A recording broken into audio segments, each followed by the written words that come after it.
ನಮಸ್ಕಾರ. ನೀವು ನೋಡ್ತಿದ್ದೀರಿ ಕಲ್ಪತರು public news Kannada. ನಿನ್ನೆ ನ್ಯಾಯಾಲಯದಿಂದ ಮಹತ್ವದ ತೀರ್ಪು ಹೊರಬಿದ್ದಿದ್ದು ಕೊಲೆ ಪ್ರಕರಣದಲ್ಲಿ ಹಲವು ಆರೋಪಿಗಳಿಗೆ ಶಿಕ್ಷೆ ವಿಧಿಸಲಾಗಿದೆ. 2016ರಲ್ಲಿ ನಡೆದ ಈ ಹತ್ಯೆ ಪ್ರಕರಣದಲ್ಲಿ ಬೆಂಗಳೂರು ವಿಶೇಷ ನ್ಯಾಯಾಲಯ ಕಾಂಗ್ರೆಸ್ ಶಾಸಕ ವಿನಯ್ ಕುಲಕರ್ಣಿ ಮತ್ತು ಇತರ ಆರೋಪಿಗಳನ್ನು ದೋಷಿಗಳೆಂದು ಘೋಷಿಸಿದೆ. ಈ ಪ್ರಕರಣದಲ್ಲಿ ಒಟ್ಟು 16 ಮಂದಿಗೆ ಜೀವಾವಧಿ ಕಾರಾಗೃಹ ಶಿಕ್ಷೆ ವಿಧಿಸಲಾಗಿದೆ ಎಂದು ಹೇಳಿದರು.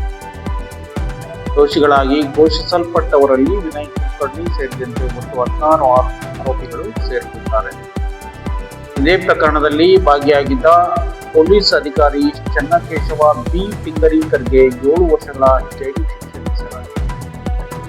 ಈ ಪ್ರಕರಣದ ಹಿನ್ನೆಲೆ ಕೆಲವು ವರ್ಷಗಳ ಹಿಂದೆ ನಡೆದ ಈ ಪ್ರಕರಣದಲ್ಲಿ ಪೂರ್ವ ನಿಯೋಜಿತ ಸಂಚು ಹಾಗೂ ಹತ್ಯೆ ಆರೋಪಗಳು ಕೇಳಿಕೊಂಡಿದ್ದವು.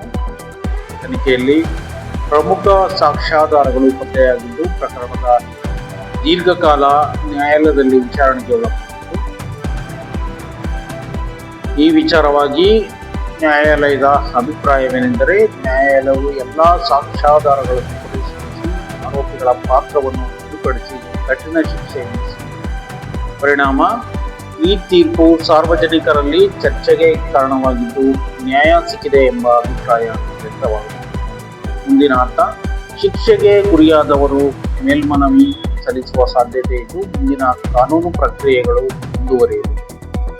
ಹೆಚ್ಚಿನ ಮಾಹಿತಿಗಾಗಿ ಕಲ್ಪತರು ಪಬ್ಲಿಕ್ ನ್ಯೂಸ್ ಅನ್ನು ಫಾಲೋ ಮಾಡಿ. ಧನ್ಯವಾದ.